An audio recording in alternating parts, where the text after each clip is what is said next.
If any fucking person in your life says that they don't have time to do something, show them this video. I'm training for the Commonwealth Games. I'm pursuing my master's in psychology. I'm working part-time. I'm going out on weekends to party. I'm going racing. I talk to my parents, friends, video calls, whatnot. I do my laundry, I do my cooking, every fucking thing on my own.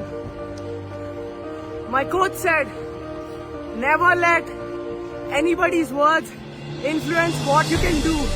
And my friend, I believe you can do whatever the fuck you want if you have the fucking will to do it. Keep the fucking grind on. There's more to life than what you're chasing. Let's go, baby.